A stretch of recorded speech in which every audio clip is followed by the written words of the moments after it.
लकड़हारा और कुल्हाड़ी की कहानी। एक समय की बात है। एक गांव में एक लकड़हारा रहता है जो कि जंगल से लकड़ियों को काटकर उन्हें बाजार में बेचकर पैसा कमाता था। जो भी पैसा उसे लकड़ियों से बेचकर मिलता था, उसी पैसे से वह अपना परिवार का पालन पोषण करता था। एक दिन वह जंगल में रोज की तरह लकड़ी काटने के लिए गया और नदी किनारे एक वृक्ष से लकड़ी काटने लगा। अचानक उसके हाथ से कुल्हाड़ी छूटकर नदी में गिर गई।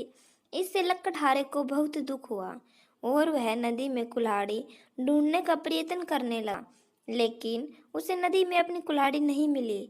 इस बात से लकड़हारा बहुत ज्यादा दुखी था और वह नदी के किनारे बैठकर रोने लगा। जब वह नदी किनारे रो रहा था, तो लकड़हारे की आवाज सुनकर नदी से भगवान प्रकट हुए। भगवान जल के देवता प्रकट हुए। जल देवता ने लकड़हारे से पूछा कि तुम क्यों रो रही हो। इस पर लकड़हारे ने शुरू से अंत तक की पूरी कहानी जल देवता को सुनाई। लकड़हारे की कहानी सुनकर जल देवता को उस पर दया आ गई और उन्होंने लकड़हारे की मेहनत को देखते हुए उसकी मदद करने की योजना बनाई। इसके बाद जल देवता नदी में गायब हो गए और एक सोने की कुल्हाड़ी लकड़हारे को देते हुए बोले, लो तुम्हारी कुल्हाड़ी।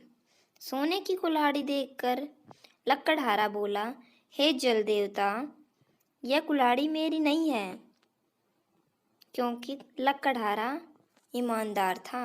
इस बात को सुनकर जल देवता फिर से नदी में गायब हो गए और इस बार वह चांदी की कुल्हाड़ी लेकर लकड़हारे को देते हैं और बोले, लो ये लो तुम्हारी कुल्हाड़ी। इस बार फिर लकड़हारे ने यही कहा कि हे जल देवता, यह कुल्हाड़ी मेरी नहीं है और मुझे सिर्फ मेरी कुल्हाड़ी चाहिए। जल देवता ने फिर से नदी में गायब हो गए और फिर इस बार लोहे की कुल्हाड़ी लेकर नदी से बाहर निकले और लकड़हारे को लोहे की कुल्हाड़ी देते हुए कहा, ये लो तुम्हारी कुल्हाड़ी।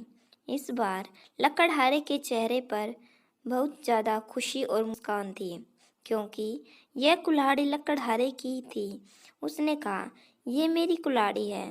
भगवान जल देवता ने लकड़हारे की ईमानदारी से खुश होकर उसे सोने और चांदी की दोनों कुल्हाड़ियाँ भी लकड़हारे को दे दी।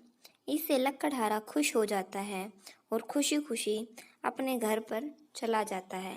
लकड़हारे की इस कहानी से हमें यह शिक्षा मिलती है कि हमें हमेशा अपनी ईमानदारी पर ही रहना चाहिए, क्योंकि जीवन में ईमानदार व्यक्ति को कोई नहीं हरा सकता।